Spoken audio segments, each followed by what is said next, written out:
मङ्गलबार जन्मिने व्यक्तिहरू केही न केही उग्र स्वभावका हुनुहुन्छ। उग्र स्वभाव भन्ने बित्तिकै तपाईँले चाहिँ आफ्नो करियरको क्षेत्र, आर्मी, पुलिस अथवा प्रशासनिक क्षेत्रलाई लिन सक्नुहुन्छ। जग्गा जमिनसँग सम्बन्धित कारोबारहरू पनि तपाईँले गर्न सक्नुहुन्छ।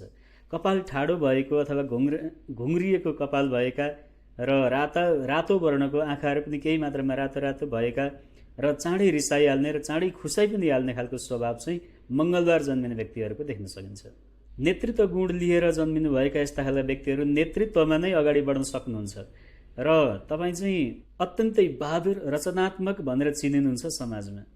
तनावग्रस्त केही न केही कुराको चिन्ता, केही न केही कुराको तनावले तपाईँलाई ग्रसित बनाइरहेको हुन्छ। मुद्दा मामिला झन्झट झमेलादेखि पछाडि हट्न तपाईँलाई पक्कै पनि मन लाग्दैन, अथवा यस्ता खालका समस्याहरू चाहिँ तपाईँको जीवनमा आइरहेका हुन्छन्। एउटा पछि अर्को, अर्को पछि अर्को, अर्को पछि अर्को चाहिँ मुद्दा मामिला झन्झट झमेला, दाजुभाइसँगको मनमुटाव अथवा आफन्त छिमेकीसँगको मनमुटावहरूले पनि तपाईँलाई चाहिँ ग्रसित नै बनाइरहेको हुन्छ।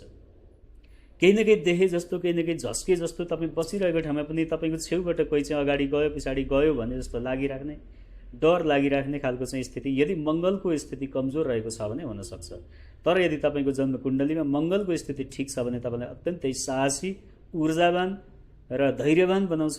जीवनमा प्रगति गर्न कसैले तपाईँलाई अवनतिका बाटातिर लान खोजे पनि कसैले पनि सक्दैन र तपाईँ एक साहसीपूर्ण जीवन व्यतीत गर्न सक्नुहुनेछ। जग्गा जमिनको कारोबार अथवा सेना पुलिससँग सम्बन्धित कारोबार गर्नुभयो भने तपाईँको करियर अत्यन्त माथिसम्म लिएर जान सक्नुहुनेछ। यदि तपाईँका जीवनमा विभिन्न प्रकारका समस्याहरू आइरहेका छन् भने तपाईँले हनुमानजी अथवा गणेशजीसँग सम्बन्धित पाठ पूजाहरू गरेर अथवा मङ्गल ग्रहको शान्ति गराएर ती नकारात्मक प्रभावहरूलाई चाहिँ दूर गर्न सक्नुहुनेछ।